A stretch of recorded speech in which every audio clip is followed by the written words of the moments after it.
Olá, eu sou Guilherme Marçal e esse é o Leituras Progressistas. Olá, gente, boa tarde. Eu sou a Débora Vanessa, sejam bem-vindos.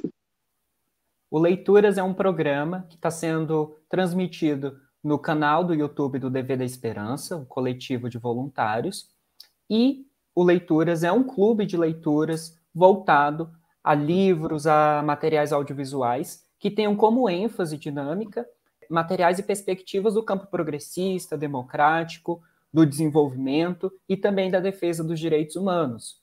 Nessa primeira fase do nosso ciclo de leituras, estamos lendo o livro Projeto Nacional, O Dever da Esperança, do professor e também político Ciro Gomes. E então, se você lê com a gente pelo Kindle, pelo PDF ou mesmo pelo livro físico, você está sempre convidado e convidada a participar dessa leitura conosco. Agora a Débora vai falar um pouquinho de quem é esse coletivo Dever da Esperança. Para quem não sabe, para quem não conhece o Dever da Esperança, nós somos um coletivo de pessoas, é um coletivo super partidário de pessoas que apoiam o Projeto Nacional de Desenvolvimento proposto pelo Ciro Gomes, e a gente promove a leitura e o debate e a crítica do projeto. E convido vocês para nos acompanhar, seja aqui no YouTube, seja no Clubhouse, seja no Twitter, no Instagram e no Facebook. Nos acompanhem nas nossas redes. Maravilhoso. O Dever da Esperança tem feito um trabalho muito forte, a gente tem atuado com uma série de dinâmicas e também outros programas aqui no nosso canal do YouTube, então a gente convida também a dar uma olhada. E para dar seguimento nessa leitura, a gente já leu o prefácio do professor Mangabeira Unger, nós já lemos o capítulo de introdução e hoje vamos ler o primeiro capítulo do livro e temos uma participação mais que especial, a gente está muito feliz e já deixar o nosso agradecimento prévio aqui. A gente vai chamar ela para a tela maravilhosa. Seja bem-vinda, querida Dani. Bem-vinda, Dani. Olá, boa tarde a todos. Obrigada pelo convite, viu? Estou muito feliz também. Nós convidamos a Dani L. Rabelo, lá de São Paulo, para conversar com a gente na leitura do capítulo Uma Nação Adiada, que é o primeiro capítulo do livro O Projeto Nacional, O Dever da Esperança, do professor Ciro Gomes. E, Dani, se apresenta um pouquinho para o nosso público. Bom, eu sou a Daniele Rabelo, sou presidenta da Ação Mulher Trabalhista aqui da cidade de São Vicente, integro o diretório do PDT de São Vicente, sou servidora pública aqui há um pouco mais de 10 anos, já passei pelas secretarias de habitação, assistência social, trânsito, sempre escrevendo e propondo políticas públicas, ocupo hoje como servidora um trabalho na Secretaria de Desenvolvimento Econômico e Relações do Trabalho, onde desenvolvo políticas públicas focadas na geração de renda e na inserção no mundo do trabalho com qualificação. E aqui também atuo como gestora da Economia Solidária e Criativa pela mesma secretaria e ocupo cadeira nos conselhos municipais e regionais de desenvolvimento, saúde, mulher, crianças, entre outras. Sou voluntária na ONG Alfa e Ômega, que nós trabalhamos com a garantia de direitos da criança, um aparelho de servir já há quase 30 anos atuando no maior bairro daqui da nossa cidade, com 5 núcleos, né, de moradia irregulares, as conhecidas popularmente como ocupações, e a gente atua com essas famílias, atendemos cerca de 360 famílias aqui na ONG. Eu tenho um trabalho focado com mulheres, na escuta e inserção dessas mulheres em políticas de transferência de renda, assistência, cuidados no geral. Então, a AMT tem sido a ferramenta que consegue acolher todas essas pastas e devolver para a sociedade uma proposta de trabalho coletivo, acima de tudo, mas com começo, meio e fim, metodologia, linha de financiamento, como pedem as nossas diretrizes de política pública. Recentemente fui a vitoriosa campeã da Turma Boa no reality O Político, promovido pelo Márcio França no começo desse ano, e o que trouxe para mim a maior satisfação desse ano, que é a de integrar finalmente a Turma Boa. Sou defensora do Projeto Nacional de Desenvolvimento e sou parte efetiva dele, né, como parte aqui dos quadros do PDT na região. acho que falei, sou mãe de 3, casada com operária. Essa parte também é bem importante, porque essa é a realidade das mulheres, né? Você pode querer fazer muita coisa, mas a verdade é que as mulheres têm em si já traçado ali os seus limites e necessidades a partir da rotina dos filhos e da participação dos seus companheiros. Então, sou casada com um homem que me respeita, também dirigente partidário aqui, meu companheiro de luta e vida, e mãe de 3 meninos que tem atuado comigo aí nessa defesa de direitos. Ai, que maravilha, Dani. É a síntese perfeita de ideia, exemplo e militância, né? Parabéns, Dani, pela sua trajetória e pela sua luta. Você nos orgulha e nos inspira a continuar. Hoje a gente vai dar início no capítulo Uma Nação Adiada, na página 35 do livro físico e na página 32 do Kindle ou do PDF. Eu vou dar início à leitura na página 35. Uma Nação Adiada. Um incrível exemplo de desenvolvimento. As estatísticas do Brasil no século XX são incomparáveis.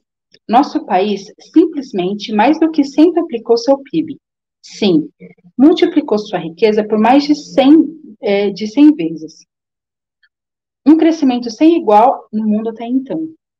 Mais importante do que isso, o crescimento do produto per capita foi de uma média de 2,5% ao ano. Em outras palavras, o cidadão médio brasileiro em 2000 produzia 12 vezes mais riqueza que em 1900. No mundo, só o Japão, Taiwan, Finlândia, Noruega e Coreia do Sul conseguiram superar este feito. Na verdade, essa façanha não se operou durante todo o século XX.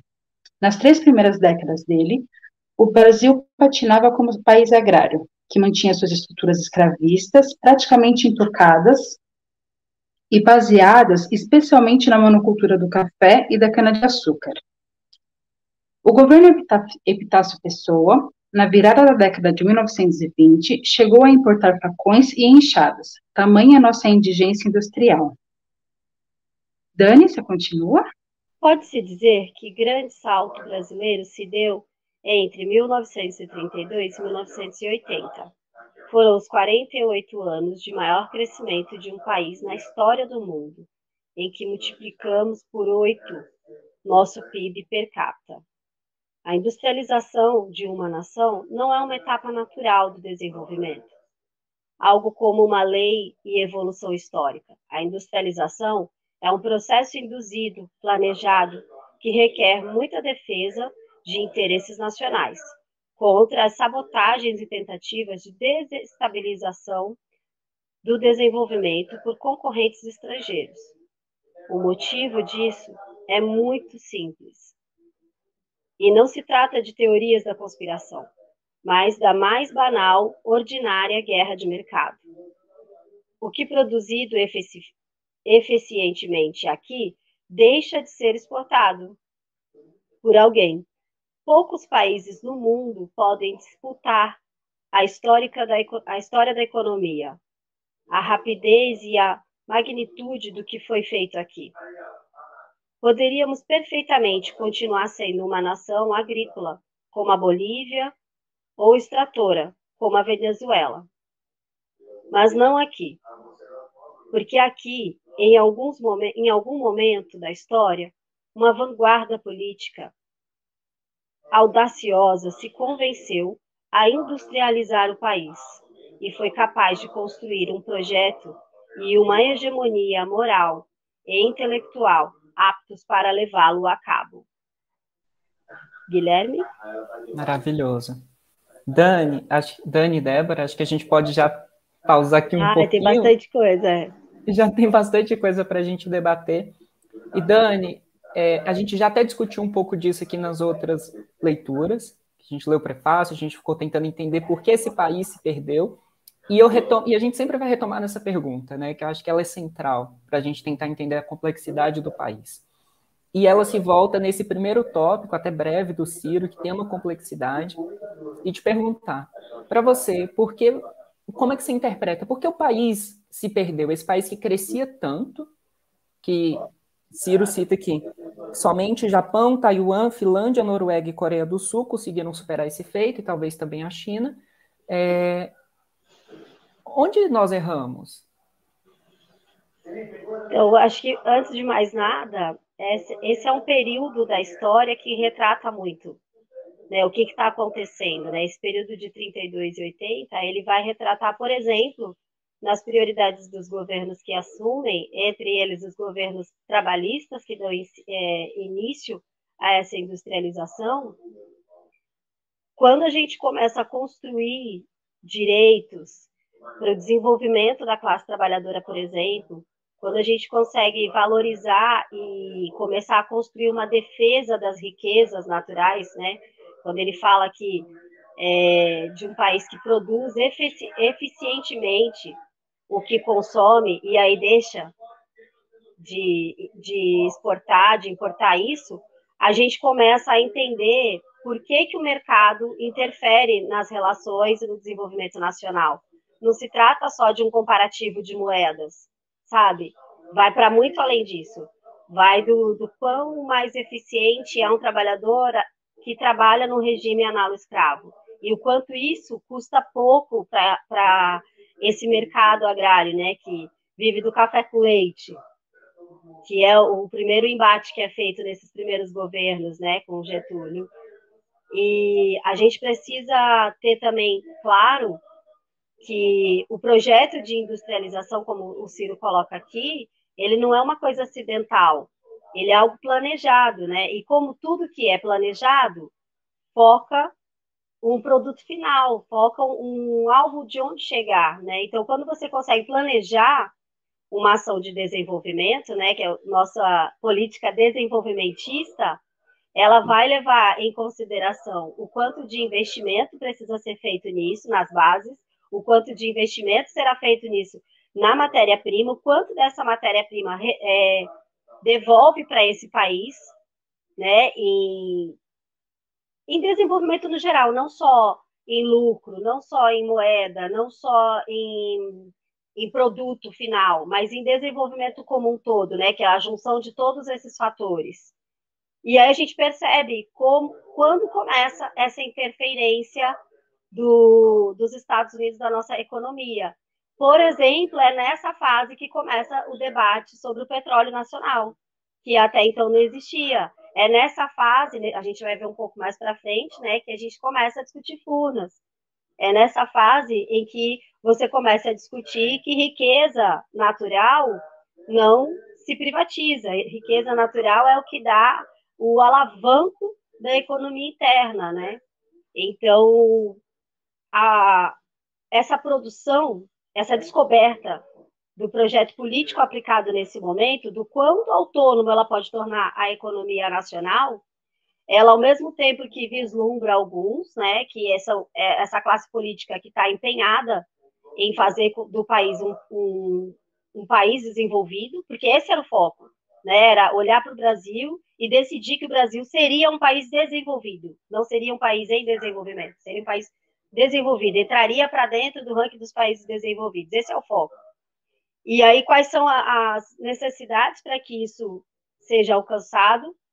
Mas também começam a sofrer as sabotagens, né? Inclusive dos brasileiros que até então dominavam o território pouco desenvolvido, mas lucrativo, né? Que era essa política aposta do café com leite, que eram os produtores de café, né? A indústria do açúcar. Para esse pessoal não fazia sentido você desenvolver plenamente um povo, uma nação, riquezas naturais, porque tudo isso ia ter novas taxações, ia ter taxas, por exemplo, de câmbio, ia ter que responder ao novo regramento fiscal, mas também ia ser imposta uma nova política de relações do trabalho, que é a nossa praia, né, de onde a gente começa essa política desenvolvimentista e até leva, muito erroneamente aí no início, o chavão de comunista, né, de governo comunista, só porque defende as relações do trabalho, né, não se trata de política em si comunista, mas se trata de uma política que defende os seus trabalhadores, defende seus brasileiros,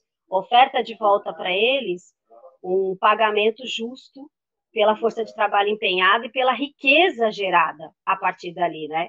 O governo trabalhista, ele mensura sobre a força de trabalho o produto da riqueza gerada. E isso é justiça social. Isso é disso que a gente fala, distribuição de renda justa, né?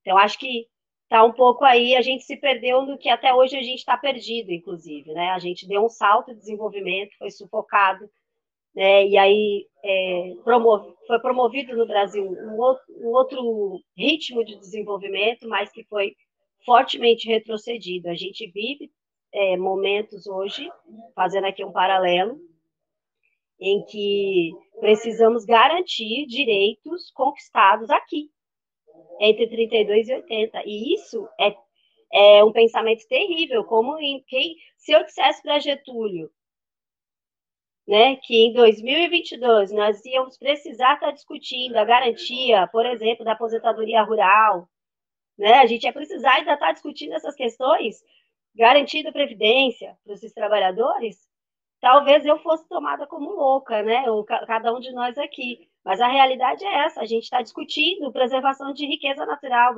discutindo que o petróleo que foi o grande emancipador do Brasil, descoberto nessa fase, hoje precisa ser defendido com unhas e dentes.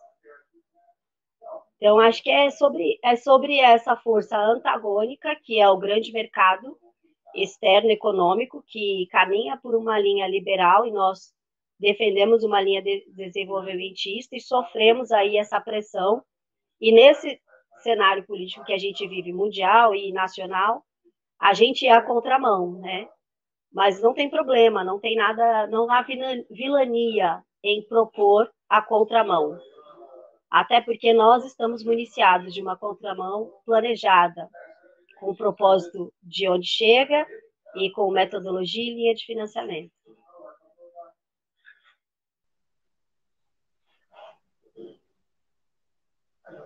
Tudo bem? Sim, maravilhosa, gente. Dani, incrível.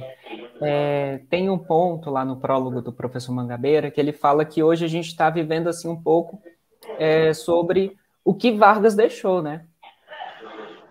Tudo que a gente tem hoje enquanto nação, enquanto país moderno, e muito se deve a Vargas, claro. Leis trabalhistas, a Petrobras e todas essas estatais, uma série de questões, gostem dele ou não. Que eu acho que também não é o ponto da gente focar, é o ponto da gente focar o que foi feito. E como é que a gente se perde, né, nesse processo? Você cita essa questão do mercado, do neoliberalismo e também a interferência de potências estrangeiras que não querem o desenvolvimento do nosso país. E isso é muito importante. Eu acho que esse é um comparativo bem interessante quando ele compara o lugar do Brasil no mundo em comparação a outras nações da América Latina. Onde é que a gente vai estar? Tem nações que têm também potenciais naturais, povos multiculturais, têm semelhanças até interessantes com o Brasil e que poderiam estar em desenvolvimentos muito superiores e não estão porque em algum momento aquela elite, que é a elite que você cita do café com leite, que não permite com que exista um projeto emancipador para o povo de desenvolvimento real, se levante e que a gente consiga realmente desenvolver o país. E que aqui, em algum momento, isso foi colocado em pauta e foi feito, mesmo com algumas questões que têm que ser discutidas. Débora, por favor. Eu só queria, na verdade, fazer um comentário acerca do que ele fala no começo, né, que não se trata de teoria da conspiração quando se fala da sabotagem, né, é simplesmente uma constatação que é concorrência de mercado, assim, enquanto nós somos meros produtores agrícolas e fornecedores de matéria-prima, a gente consome, como aparece no livro, a gente consumia enxada, consumia vários produtos com valor agregado que se produz, a gente deixa de consumir. Então, é a lógica de mercado, não é teoria da conspiração. E só trazendo eu sempre gosto de trazer essa citação do Getúlio Vargas, porque durante toda a leitura do livro, é como se ele tivesse a síntese da citação dele, ele tivesse sintetizado tudo aquilo que o Ciro escreveu, né? Abre aspas. A finalidade do Estado é promover a justiça social, mas não há justiça social sem desenvolvimento e não há desenvolvimento sem soberania. Fecha aspas, Getúlio Vargas. Enfim, eu só queria trazer esse comentário. Sabe que eu amo essa citação dele, penso a mesma coisa que você, ele sucinta ali, né? Gostem ou não, e acho que aqui a gente precisa também fazer essas reflexões, né? Político não é para você ser melhor amigo, é para você ter uma visão crítica sobre o projeto político que ele propõe para a sua vida, né? Como povo, como nação. E Getúlio consegue mostrar claramente toda a amplitude do projeto político nessa citação. Também me sinto muito representada nela. Muito bom. Dani, só antes da gente continuar a leitura, você falou um pouquinho já do trabalhismo, e a gente está falando sobre trabalhismo, né? Eu queria perguntar, qual é o medo que essa elite que a gente está falando tem tanto receio do trabalhismo voltar às instâncias, principalmente do Poder Executivo, e implantar outros projetos nacionais? Porque, já diria o filósofo, o mundo é uma caixa de areia. E para que uns tenham um monte alto, outros vivem no buraco, nessa distribuição da areia. O trabalhismo, ele propõe de forma prática a distribuição da areia pela caixa toda. E aí, isso custa caro para quem está acumulando. Não para nós, mas para quem teve o trabalho de acumular até aqui, para deixar herdeiros, para viverem de renda, né, e acumular mais, em detrimento dessas inúmeras famílias brasileiras, né, das mais de 200 milhões de famílias brasileiras que vão sofrendo as duras penas da fome, da insegurança alimentar, principalmente. Nosso país é um país que enfrenta fome, né, agora. E para estas pessoas o trabalhismo custa caro. Para esses grupos econômicos, né, a gente tem aí 5 grupos que quase dividem o mercado econômico interno. É um para mim, um para você, um para você, um para você. Em nenhum outro país do mundo isso acontece, só no Brasil, né? Que tem um clube de 5 que divide toda a distribuição da renda expressiva do país. Então a gente precisa ter isso em mente. Esse núcleo que marginaliza, vilaniza o trabalhismo, que é nada mais do que essa linha econômica desenvolvimentista, que agrega valor a quem produz essa riqueza também, né? Que tem como princípio a distribuição justa de renda. E distribuição justa é taxar menos quem tem menos e taxar mais quem tem mais. Isso é distribuição justa também, né? É daí que você gera uma receita para atender a necessidade. E o papel do Estado é atender a necessidade do seu povo, né? É propor um Estado digno para todos. Então, o trabalhismo ele é o inimigo desses grupos econômicos hoje, né? Porque ele propõe exatamente isso. Vai custar caro para alguém. Para quem? Vai custar caro exatamente para esses 5 grupos econômicos primeiro. Eu diria que é por aí que começa. Depois, para esses 4, 5, 6 milionários que tem no Brasil, que vem enriquecendo durante a pandemia, enquanto as pessoas estão morrendo de fome. Né? E no meio de uma pandemia, de uma crise humanitária, você escuta que pessoas se tornaram de milionárias para bilionárias. Como isso aconteceu? Se o país tivesse uma linha econômica desenvolvimentista, se a política aplicada fosse a trabalhista, isso não teria acontecido. Porque quem tem mais teria obrigatoriamente se tornado fornecedor de receita para sanar a fome dos que estavam emergidos na miséria durante a crise. Percebe? Nós atuamos na raiz, na origem do problema da distribuição de renda. Por isso, o trabalhismo não é bem visto para esses grupos. Por isso, em nome da tradicional família brasileira, né, eu ataco essa linha política que só pensa em distribuir renda, gerar emprego e dar uma vida igualitariamente justa a todos os brasileiros. Eu quero continuar sendo privilegiada. É por isso que o trabalhismo é marginalizado, é por isso que é melhor eu migrar para a política do trabalhador e não a do trabalhista, porque a do trabalhador não ataca as grandes fortunas. A dita política do trabalhador não ataca as grandes fortunas. A política trabalhista começará por elas.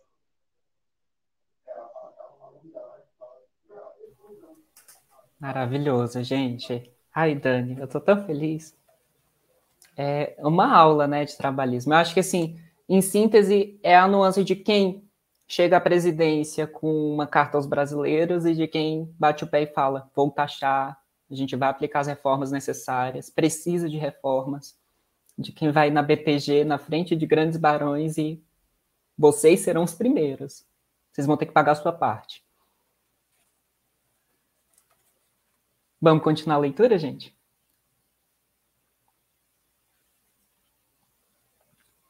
Então, vou continuar aqui, aí eu chamo a Débora. Página 36, um pouco de história.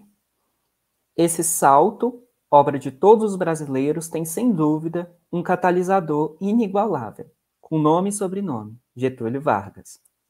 A Revolução de 1930 mudou a face do poder do Estado brasileiro, afastando do poder central a política do café com leite, que abre um parênteses, a gente já discutiu um pouquinho, que queria manter o nosso país dependente de sua agropecuária, e estabelecendo um novo consenso em torno do desenvolvimentismo e do papel central da industrialização para superar o subdesenvolvimento.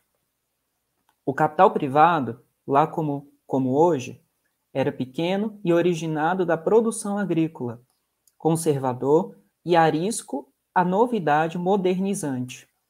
Não tinha nem condições nem interesse em levar essa empreitada à frente. Então foi com o Estado brasileiro, intervindo diretamente na mobilização de recursos inalcançáveis pela força do capital privado local, que Vargas criou nossa indústria de base e energia, assim como a infraestrutura conexa necessária a esse salto. Esses recursos vieram de 3 fontes.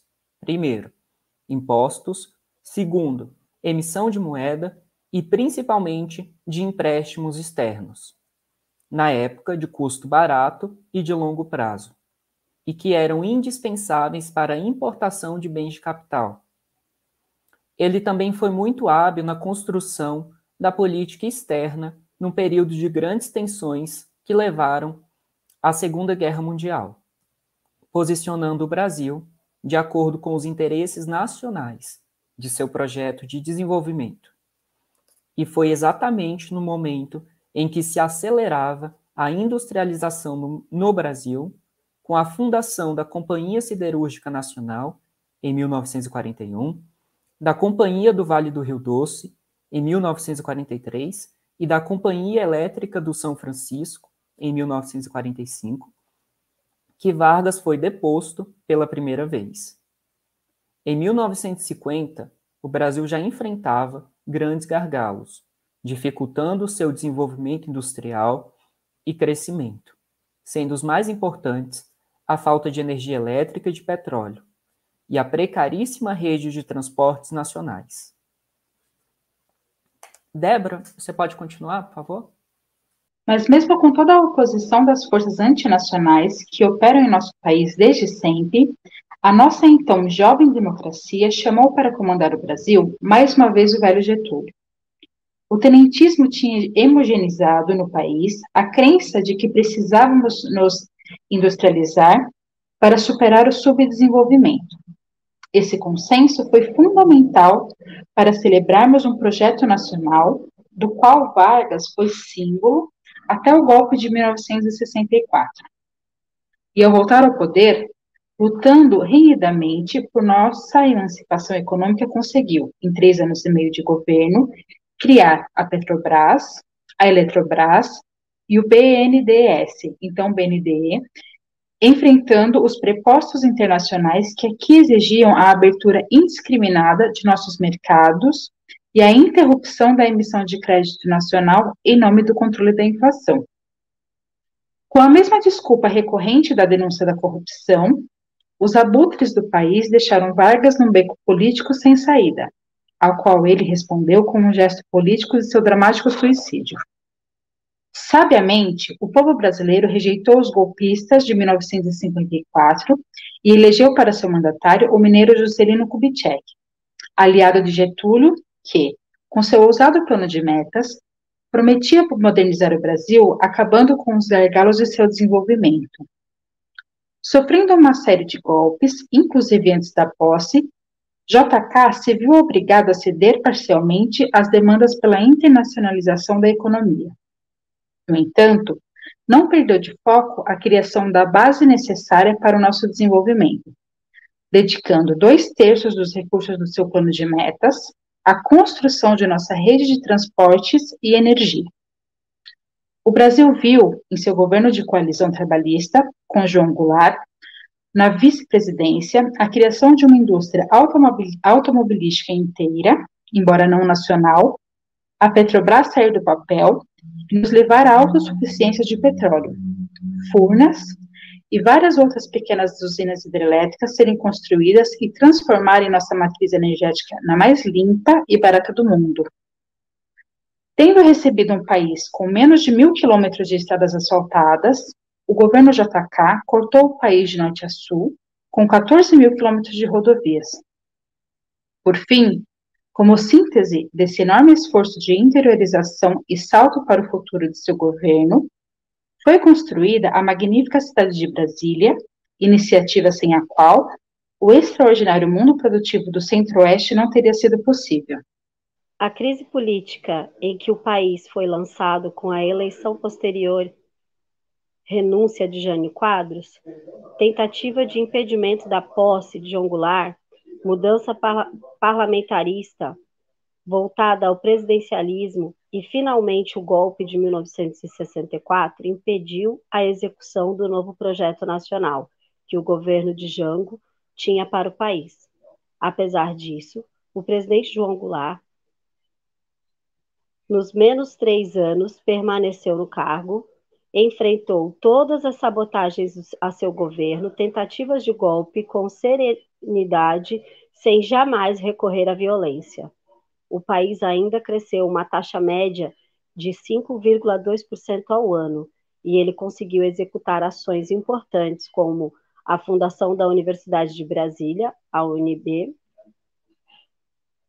um projeto revolucionário de universidade ou lei de remanescência de lucros, que foi a resposta do seu governo para equacionar nosso problema crônico na balança de pagamentos e disponibilidade de dólares, o que já garroteava nossa capacidade de financiamento e, portanto, nosso desenvolvimento. Ao contrário do que a propaganda do regime militar alegava, o governo Jango e seu projeto nacional contavam com amplo apoio popular. Pesquisa de Ibope, de março de 1964, revela que, se pudesse se candidatar no ano seguinte, Jango teria mais da metade das intenções de voto na maioria das capitais pesquisadas. Mesmo em São Paulo, tradicional reduto antigetulista, o governo Jango contava com 45% de avaliação de bom e ótimo. Só 16% o consideravam ruim ou péssimo. Havia um amplo apoio nas capitais às medidas anunciadas no comício da Central do Brasil. As reformas de base, como a reforma agrária, reforma urbana, o voto do analfabeto, a aposentadoria rural, a função social da propriedade, o dispositivo legal da medida provisória e o monopólio do Estado em setores estratégicos como economia, que começavam com a encampação de refinarias estrangeiras. Mais uma vez, os interesses dos norte-americanos, inconformados com a lei da remanência de lucros e a encampação de refinarias, em conluio com a direita brasileira e com a parte das Forças Armadas, montaram um golpe de Estado no país com farto investimento em propaganda. Alguém reconhece isso? Imprensa sempre custa caro, né? Apoio militar, subornos generalizados. E o país perdeu sua anti-iniciante democracia. 24 anos depois, com o fim do regime militar e a promulgação da Constituição de 88, praticamente toda a agenda das reformas de base se tornaria parte da nossa Carta Magna.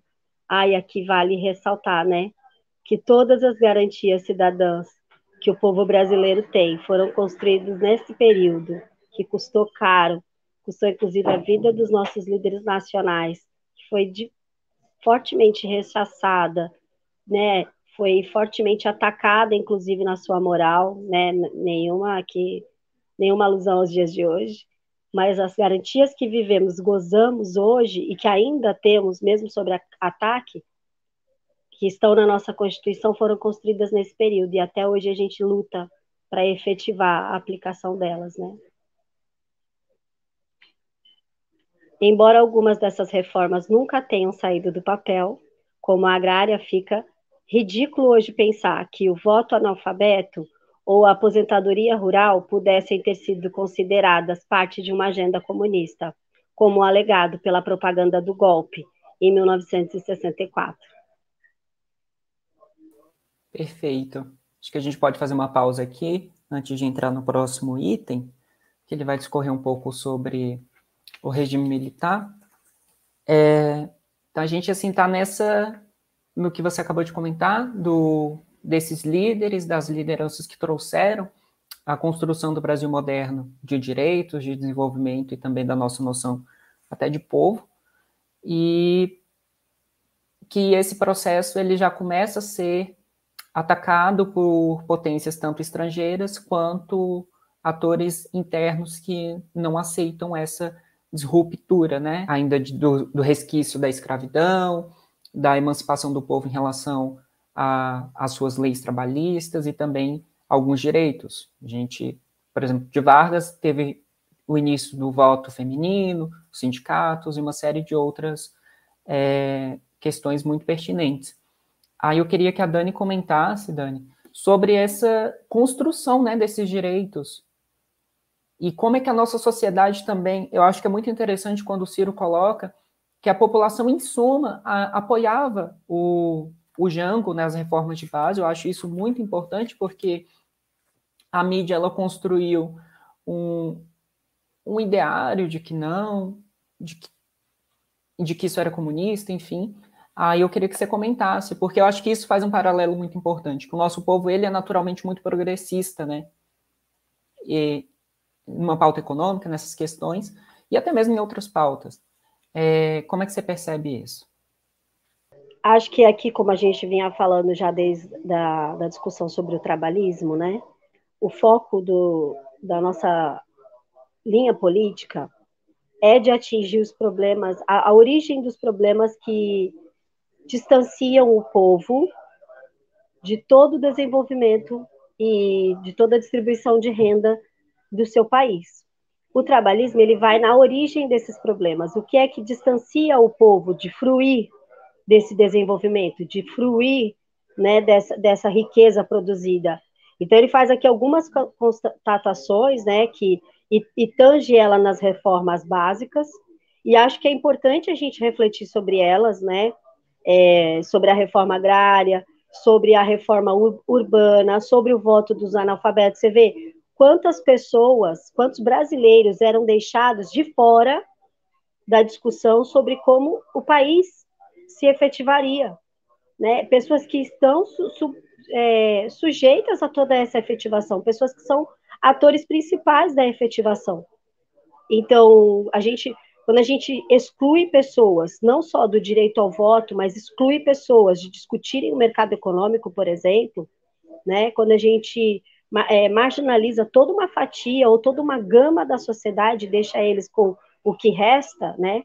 E sem nenhuma preocupação do quanto será isso que resta no final da corda, é uma política muito, muito interessante para esses grupos estrangeiros, porque o país continua sendo o que foi até aqui, né? Um celeiro de extrativistas e de escravagistas, de colonizadores, essa política colonizadora que faz da gente eterno empregado, né, a menos có, de outro outro povo. Então, acho que quando o governo deixa claro qual é a base da reforma que vai ser proposta, qual é a base da transformação, e o Ciro faz isso hoje, o Ciro faz isso o tempo todo. Ele elenca, inclusive, em ordem de prioridade, como essas reformas devem acontecer. O Ciro faz o mesmo modelo hoje. Né? Ele diz de onde vai começar, por o que vem primeiro, qual é esse critério.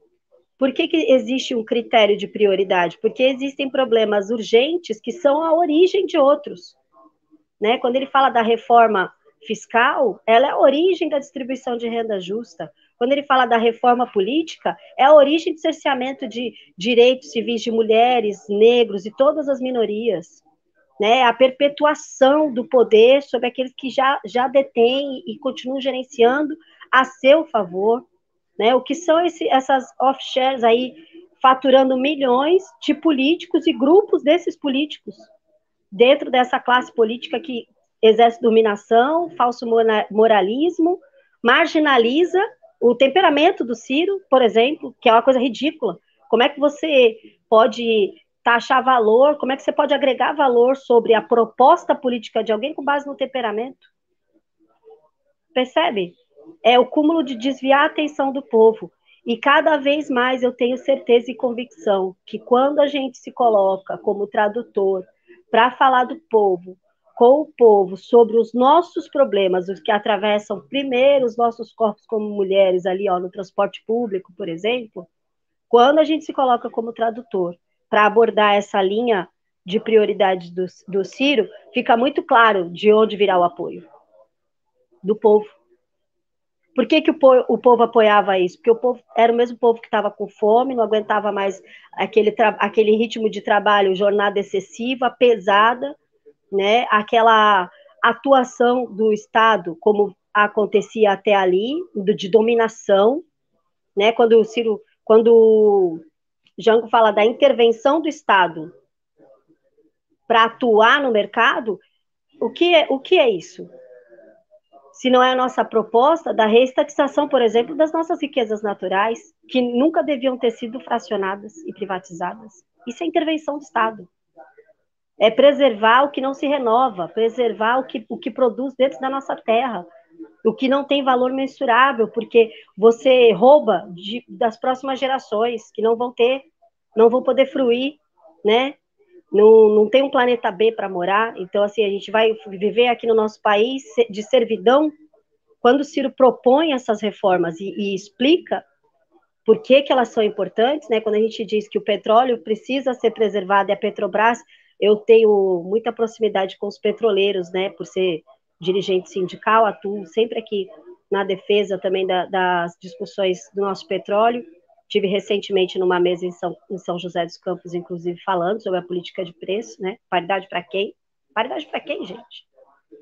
Né? E os petroleiros têm algumas palavras de ordem simples, mas que levam nós, dona de casa, e o operário, a pensar de uma forma rápida.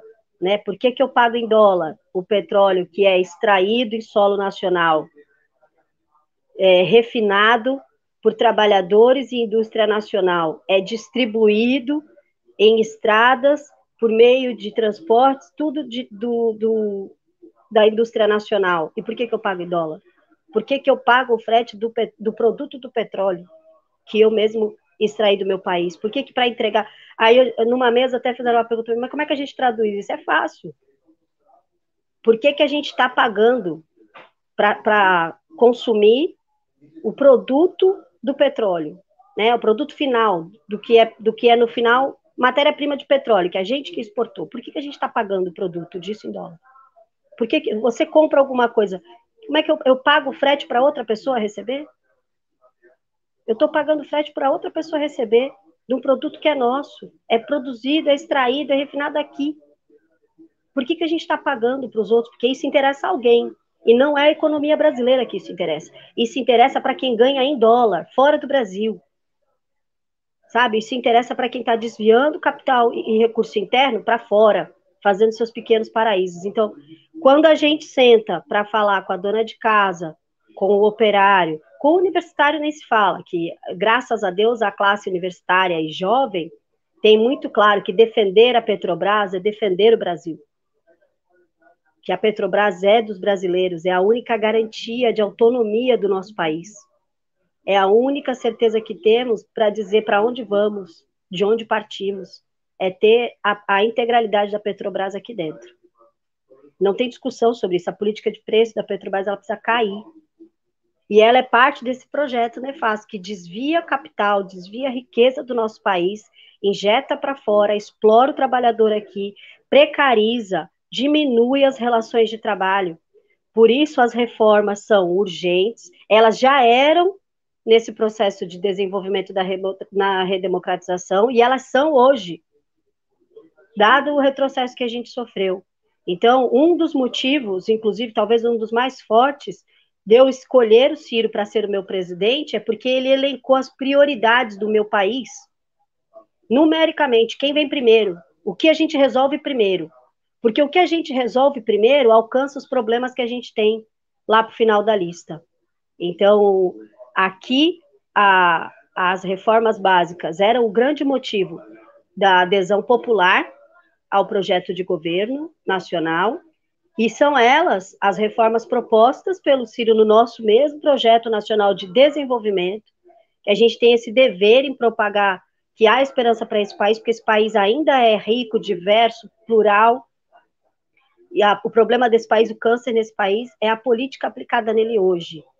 E o Projeto Nacional de Desenvolvimento tem uma política para propor, que já foi usada nesse país, que deu para nós todos os desenvolvimentos que gozamos hoje, que vêm sendo atacados hoje, e que nós precisamos traduzir para as pessoas as reformas que o Ciro continua propondo agora, a partir da fiscal, a política, que são elas que vão garantir não só a distribuição de renda justa, a taxação de quem tem mais, também a inserção das minorias nessas mesas de tomadas de decisão. E por aí vai, né? O princípio aqui da função social da propriedade, gente, isso é previsto em lei, em nenhum lugar nesse país isso é feito efetivamente, está cheio de terreno vazio, e a gente não sabe por quê, porque o cara está ganhando especulação. E se você andar em São Paulo, os canteiros centrais estão cheios de barraca de gente sem moradia, e a gente diz que não tem onde botar as pessoas, que cada um tem que construir sua propriedade. Serve a quem esse direito de propriedade, né? Até a página 2. Então, acho que as reformas são centrais, elas é quem fazem o link com a população, porque elas falam das necessidades da população e falam em ordens de prioridade. Elas é que a gente precisa traduzir para o povo.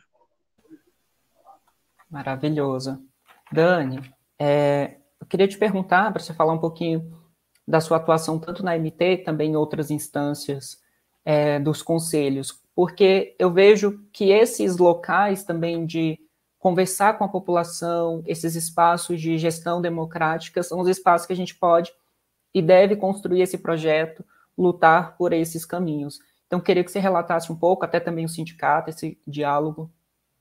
São duas atuações em frentes diferentes, por incrível que pareça, né? A dos conselhos, e que eu acho que talvez uma das mais ricas, né, fora do mandato, a atuação dentro dos conselhos, né? Porque o mandato é a sua oportunidade de efetivar a transformação. Quando você está eleito, você tem a caneta para fazer aquilo virar realidade. Mas são nos conselhos que você pensa com a população. Qual é a solução que você pretende tornar realidade? São nos conselhos que a gente ouve a maior diversidade diferente de opiniões, de posicionamentos e constrói um plano mais próximo do que é perfeito. Porque você tem ali a contribuição de pessoas diferentes da sociedade, de atuações de pessoas diferentes da sociedade. Então, por exemplo, são nos conselhos que a gente discute políticas de segurança alimentar. Né? Foi num conselho em que nós começamos o debate aqui sobre agricultura familiar, e aí isso se tornou uma necessidade de implantação, e aí deu origem a todo um regramento e política pública a partir de audiências públicas, que deu origem a um conselho, a um comitê gestor com fundo e plano de metas de aplicação. Você percebe como é o conselho que começa a pensar como a gente resolve esse problema? Sabe, é no conselho que a população leva, olha, a gente está agora aqui na minha cidade, a gente está tendo uma dificuldade que é a ausência de profissionais nas escolas públicas, no ensino infantil, para lidarem com alunos autistas. Isso é previsto em lei, é uma garantia, e por que eles não estão lá? Aonde você vai discutir isso, né? Se o prefeito não te recebe, a secretária de saúde diz que não é problema dela, é da de educação, a educação diz que não é problema dela, é da de saúde. Você percebe? Quem discute isso? O Conselho de Educação discute isso. Entende? E leva a demanda de ofício para o Conselho de Saúde. Exige posicionamento, apontamento. É um problema de contingente? É um problema de metodologia? Qual é a origem do problema? Por que a garantia, por que o direito não está sendo garantido? Para essas crianças, primeiro, para estas mães que têm a sua vida fortemente ligada a essas crianças, e não consegue deixar a criança ser um profissional qualificado na escola. Então, você tira a mãe do mercado de trabalho, ou minimamente uma rotina em casa sem esse cuidado integral, e quem é mãe sabe como criança demanda, né, de cuidado. Uma criança sem nenhum problema, nenhum déficit intelectual já demanda cuidado. Imagina uma criança autista que tem dificuldade em socialização. Você precisa ter um profissional, e está garantido em lei. Onde você vai fazer esse debate? Como é que você oficializa? Como é que essa mãe se organiza? Ela procura o conselho. Ela se junta, às vezes as pessoas falam, procurar associação. Ela pode se juntar com as mães da escola dela, ou do bairro, que estão na mesma situação que ela, e procurar a plenária do conselho. A plenária, ela é plena, né? Ela delibera. Então, se essas mães se reúnem 3 mães e vão as reuniões do conselho são normalmente as ordinárias mensais, as extraordinárias quinzenais. E o calendário é público no site das prefeituras ou no site das casas dos conselhos. São as 2 formas de você encontrar. Você percebe? É no conselho que você efetiva algumas garantias, que você faz com que a população tenha garantido seu direito de voz. Mas também é no conselho que você não precisa só atuar no apontamento, você pode atuar na prevenção. É no conselho que você produz política pública, pensa, né, uma inovação para a sua cidade, para o seu estado. Propõe lá no conselho, você não precisa ser uma entidade, mas é legal se você estiver representado numa entidade. Eu estou pela MT, mas já fui conselheira como usuária, tem a cadeira de usuários da rede. Né? Basta, se você é do Conselho de Saúde, apresentar seu número de SUS, se você quer propor uma cadeira de usuário no Conselho da Assistência Social, que é um conselho muito importante em todos os municípios e estados, basta você apresentar seu número de NIS, né? Então, assim, você pode efetivamente atuar no seu município sem ter sido eleito. É que você depende que um eleito efetive a demanda encaminhada pelo conselho. E aí é ficar em cima, é juntar gente, é ir para a sessão da Câmara, levar faixa, botar nas redes sociais a foto dos ofícios que foram propostos e encaminhados ao presidente da Câmara, porque é o conselho que propõe para o presidente da Câmara, com cópia para o prefeito executar. Então, percebe a importância que tem os conselhos municipais? Eu arrisco em dizer, Guilherme, que sem a atuação dos governos, as câmaras legislativas seriam só o time de pelada do executivo. Porque sobra para você fazer o que o prefeito mandou, entendeu? Porque é no conselho que a população se organiza, a sociedade civil, é no conselho que ela apresenta a demanda, que ela apresenta as propostas de solução, que ela apresenta as novas necessidades, sugestões para a cidade. O conselho é o espaço mais rico de atuação do povo. Né? Na minha perspectiva, que já fui conselheira aqui de mais de 10 conselhos diferentes, hoje atuo em 5, então, regional e municipalmente, nos conselhos, nós temos esse lugar de fala, esse lugar que a gente pode ser ouvida, pode se fazer ouvir como população e pode, inclusive, cobrar do legislativo que cumpra com o seu papel, que é efetivar a vontade do povo. Esse é o papel do vereador, efetivar as demandas da população, encaminhar para que o executivo proponha políticas executoras nas necessidades que foram levantadas pela população. É o conselho quem faz esse levantamento. Senão você tem aí um monte de vereador de aplicativozinho diminuindo a participação social. sabe? A tecnologia, ela é muito boa, mas a gente não pode abrir mão daquilo que foi conquistado com sangue. Participação social foi conquistada com sangue. Não à toa, o governo federal vem fechando e caçando conselhos desde quando assumiu, porque os conselhos têm forte participação social. Então, o aplicativo é muito bom, mas melhor que o aplicativo é o povo sentado na casa do povo, discutindo o que foi discutido dentro do conselho, cobrando dos vereadores, cobrando dos seus deputados estaduais e federais, que efetivem a política encaminhada, deliberada pelo conselho. Tanto que o nome já é esse, né? Conselho de Participação Popular e Promoção de Políticas Públicas. Todo conselho é daí que ele parte, Conselho de Participação Popular e Promoção de Políticas Públicas. Ele parte daí e aí atende a uma pasta específica. Então, a gente precisa sempre estar fortalecendo. Eu estimulo todas as mulheres da MT do país a ocuparem todos os conselhos, quantos elas conseguirem. Porque no dia que a gente tiver um monte de mulher no Conselho de Segurança, a gente vai ter iluminação no poste, reunião do conselho fora do horário noturno, por exemplo, que é o horário que a mulher está dando janta e fazendo marmita para o marido que está lá na reunião do conselho, confortável, entendeu? E quando a gente tiver mulheres nesses espaços, a gente vai ter um transporte mais seguro, efetivo, a gente vai ter serviços na cidade que atendam com efetividade a necessidade e que não estão lá só para inglês ver, para dizer que tem, que está no plano municipal. Isso é bom, eu queria que você trouxesse essa visão para dizer que essas questões, né, do que a gente colocou aqui, todas essas conquistas de direitos não vieram só do alto e caíram do céu. Foi uma construção de base para cima. E por isso que muitos desses direitos se mantêm até hoje, dessa construção, desde Getúlio, JK, Jango, e que infelizmente foi interrompido pela ditadura, mas que a gente retoma com a Constituição. E, inclusive, esses espaços de conselho, sindicato. Débora, acho que então a gente concluiu um pouco essa discussão dessa primeira parte. Débora, você continua a leitura a partir da página 40, por favor? Com a consolidação do golpe em 1968, os militares reorientaram a economia, tentando restabelecer um projeto de desenvolvimento. De novo, entretanto, evita-se o conflito político de construção de poupança nacional e se busca o atalho de endividamento externo. Então, de longo prazo e barato, como fonte central desse novo ciclo de crescimento econômico. Depois da intervenção no sistema financeiro nacional fixado limites para as taxas de juros cobradas nos empréstimos bancários e distribuindo incentivos para os bancos para que os bancos reduzissem suas taxas, criaram as bases para a retomada de nossa vocação de crescimento. Além disso, o BNDES passou a assumir o oferecimento de crédito barato para financiar os investimentos do setor industrial brasileiro.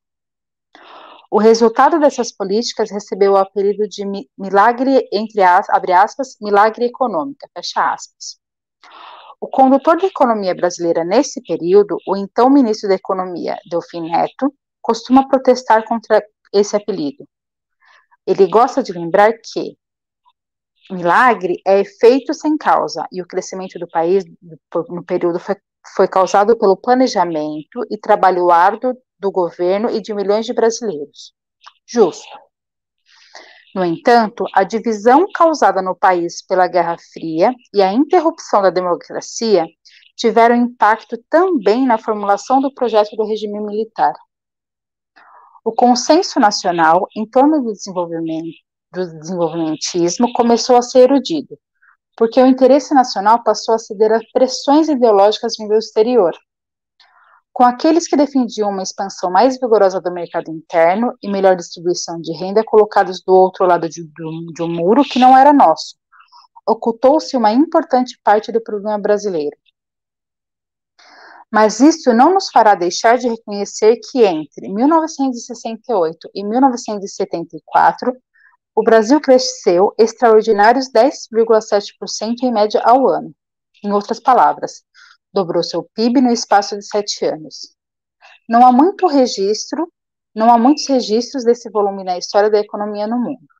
Segundo o Penworld Table, em 1969, um brasileiro produzia o equivalente a cerca de 21% da riqueza de um norte-americano. Em 1980, nosso PIB per capita médio correspondia a 35% do norte-americano. A sensação era a de que estávamos prestes a nos tornar a nação rica e moderna que sonhamos ser um dia. E de que, como dizia o slogan, ninguém parava esse país. Obrigado, Débora. Dani, você continua até a finalização, na 42? Continuo. Mas percebem como é possível? É claramente possível, né? O que impede? A política. A política, exatamente. Evidentemente, não se está aqui a fazer juízo de valor sobre os diversos regimes e concepções que nos guiaram politicamente entre os anos de 1930 e os anos de 1980. Para mim, de nada vale o crescimento econômico sem liberdade e sem promoção de justiça social. Entretanto, é muito importante que se recuperem esses números para enfrentar entre os brasileiros de nosso tempo e especialmente entre os jovens, com os quais mais me preocupo, o pessimismo e a descrença hoje dominantes. Se o céu abençoado pelo Cruzeiro do Sul é o mesmo, e se esse chão adorado é o mesmo, e se nossa linda gente mestiça, caótica e culturalmente exuberante é a mesma, fica claro que nosso destino é o êxito civilizatório, não o fracasso liderado pelas mediocridades contemporâneas, o que vem falhando miseravelmente é a política. E se protegermos a democracia, não demora, nosso povo achará o caminho da grande virada histórica. Não é maravilhosa essa parte, esse fechamento, gente? É por isso que eu sou parte do Projeto Nacional de Desenvolvimento, sabe? Porque essa esperança vívida, como quem assiste uma cena do outro lado da margem do rio, ela é muito clara para mim. Quando a gente olha para o projeto nacional e vê o que ele propõe, que é a mudança da política, né, com prioridade da distribuição de renda, o brasileiro não quer moradia social. O brasileiro quer salário efetivo para aquisição de moradia, sabe? O brasileiro não quer cesta básica do CRAS. O brasileiro quer entrar no mercado e fazer compra do mês, que a gente vê desde pequeno o pai fazendo, sabe? Eu sou de uma época que eu vivia essa inflação terrível, né? Que hoje vivemos de novo. E meu pai fazia pesquisa diariamente, e no dia das compras nós fazíamos 3 mercados diferentes. E ele guardava a lista desse mês para comparar os preços com o mês seguinte, para decidir se mudava de marca ou de mercado. E ver isso se repetir, primeiro, é porque a política aplicada para a transformação disso não foi efetiva. Foi romanceada. E aí facilmente deposta, facilmente desnudada, né? E aí a gente está de novo emergido nessa condição em desenvolvimento, baixo desenvolvimento, inclusive. Mas quando Ciro elenca aqui, sabe? Se o sol é o mesmo, o Cruzeiro do Sul é o mesmo, povo mestiço, maravilhoso, o que foram aquele desfile ontem, sabe? O que foi o desfile das escolas de samba? Toda a voz das periferias impressa em magníficas fantasias, sabe? O carnaval, ele traz para fora toda a magnitude do tamanho da criatividade desse povo, do tamanho da diversidade desse povo. E por que isso não pode permear a economia, a política? Por que isso precisa pertencer ao núcleo de políticos ou milicianos? Por que isso precisa ser subjugado, né? Como é que a gente escuta declarações? Eu assisto o da Atena na Band todo dia, viu, gente? Mas eu também ouço café da manhã, eu sou bastante eclética, eu gosto de notícia, eu adoro política. E aí no Datena vi uma entrevista recentemente do Freixo falando que 80% dos botijões de gás do Rio de Janeiro são vendidos para milicianos ou criminosos e a partir deles distribuídos para a população. Por que que esses grupos têm tanta força? Né? Por que que não quebra esse ciclo vicioso de exploração do miserável, do povo que já está inserido na miséria? Por quê? Porque falta política, falta primeiro política de quem tem peito para fazer a quebra no ciclo vicioso, né? E o Ciro tem, e ele tem mostrado isso, por isso que agrada tão poucos, mas para nós que prezamos pela liberdade, agrada inteiro, né? Porque a nossa liberdade não é negociável. E a gente quer provar desse país assim, que defende a democracia com liberdade e que pode fruir de uma política para todos.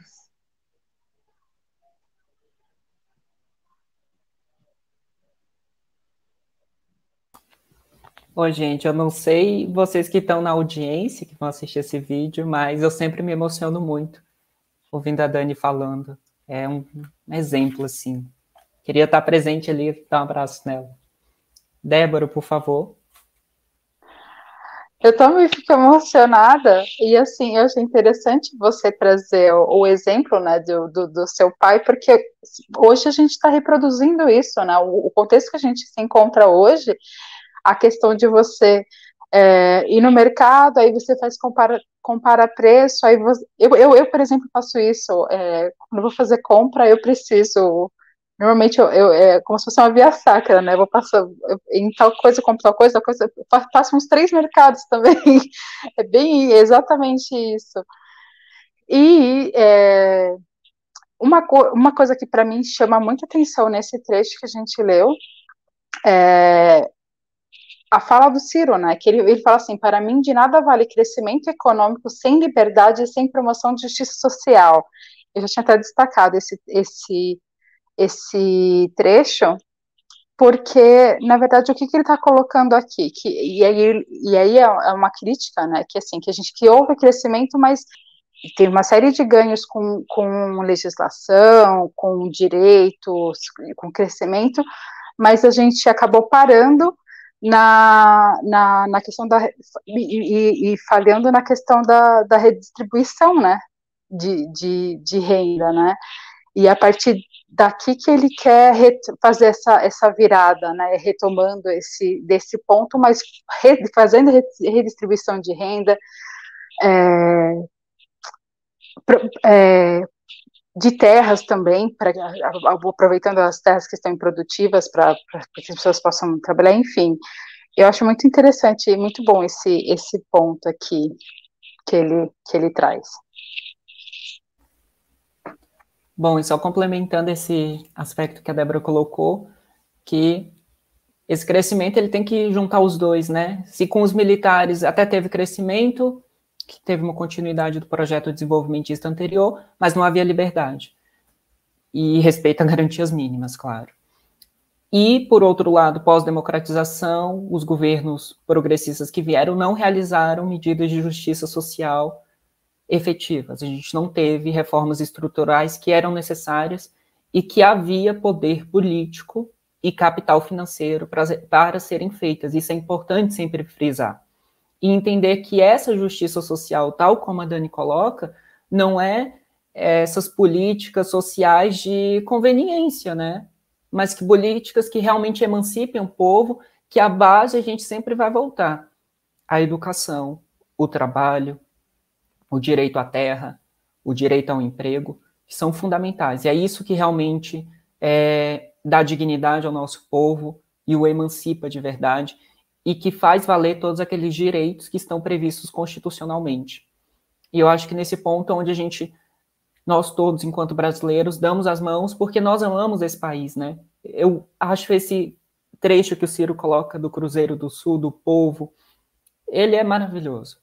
E é aquela coisa, o Brasil vai dar certo. Nós estamos fadados, é o nosso desígnio estarmos rumo ao êxito civilizatório. Basta com que a gente encontre o trilho, né? Encontre esse rumo E para onde que a gente vai seguir? Eu acho que esse é o grande Ô, desafio. Guilherme, é o dever Por da favor. esperança. É o dever da esperança. É a rebeldia, né, de sonhar, acreditar outros mundos, outros Brasis. Eu acho que isso é fundamental e a gente não pode perder essa esperança, essa rebeldia. Então, eu gostaria de a gente está com um pouquinho adiantado da hora, a gente vai parar a nossa leitura aqui na página 42.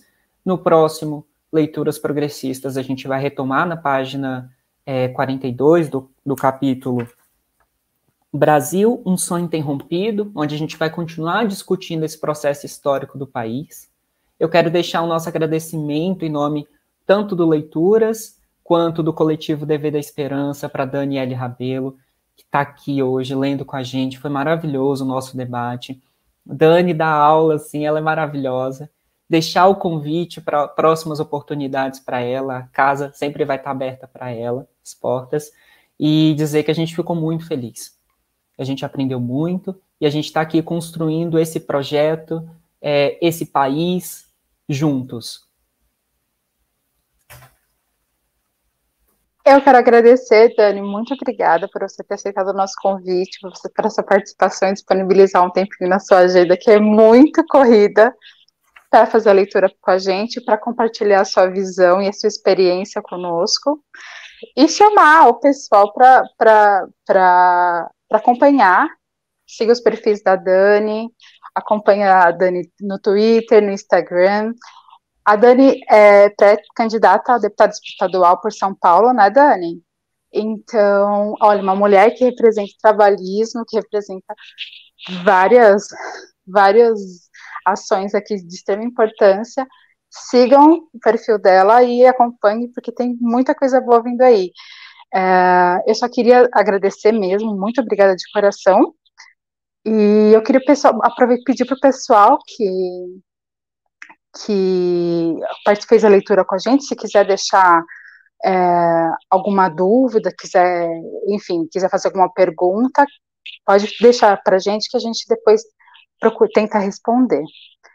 Se quiser fazer as falas finais, Dani, fica à vontade, o espaço é seu.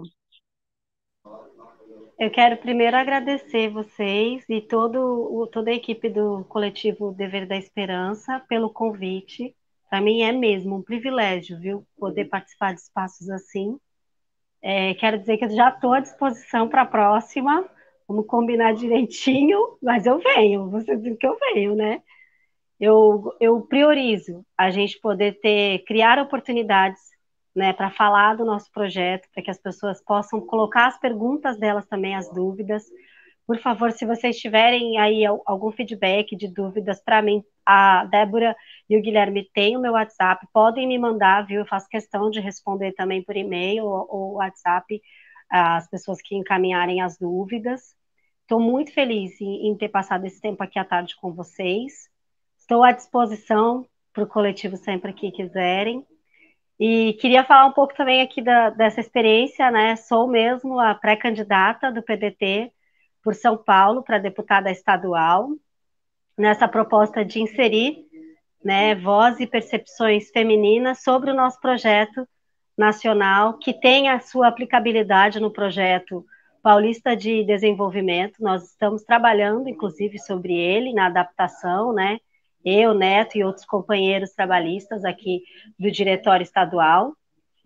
Me coloco aí à disposição dos companheiros que ainda não conhecem o meu trabalho, quiserem entender um pouco mais, né, da rotina de uma mãe trabalhadora e caiçara, trabalhista.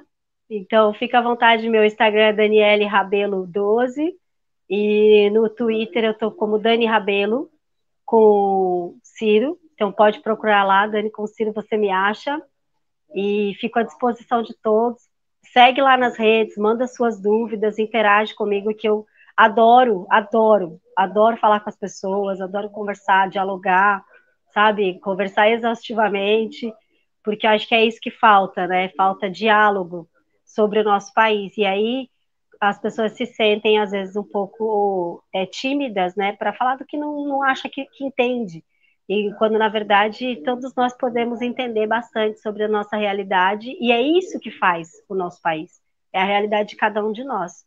Então, quem tem que entender são os políticos, a realidade e as necessidades das pessoas. Então, eu quero convidar vocês a trazerem as suas realidades e necessidades aqui para as redes e, junto comigo, aí construir um projeto para São Paulo também de transformação, de mudança, junto com o Ciro, porque nós levamos conosco o dever da esperança, armados do Projeto Nacional de Desenvolvimento. Todo mundo com dever, a gente não Não, larga. a gente não larga, eu vou para a praia, levo comigo, eu vou na festa, anda comigo na bolsa o tempo inteiro. Aí, às vezes, a pessoa fala assim, isso daí não é proposta. Ele fala, peraí que eu vou te mostrar agora. Aí pego ele e falo, tá vendo aqui, ó? Eu tenho até umas partes já grifadas, que é as partes que eu provo, viu? Como o Ciro vai propor mesmo, tá vendo? Tá aqui, ó, tá garantido. Maravilhoso, gente. É isso. Ideia, exemplo e militância. A gente agradece, Dani, por tudo, por essa conversa incrível. E a gente deixa o convite para as próximas. Tchau, Reforçar para o pessoal. pessoal. Sigam as redes da Dani, sigam as redes do DV. Participe da leitura aqui com a gente. Toda segunda-feira, 8h30 da noite, a gente transmite o vídeo já editado, porque isso aqui já é pré-gravado. Mas a gente está aqui sempre com vocês. E o DV tem uma série de outros programas na nossa plataforma no YouTube, Instagram, Twitter e Facebook, em que vocês podem nos acompanhar. Então é isso, gente. Deixar o nosso abraço e fiquem bem. Tchau, tchau, gente.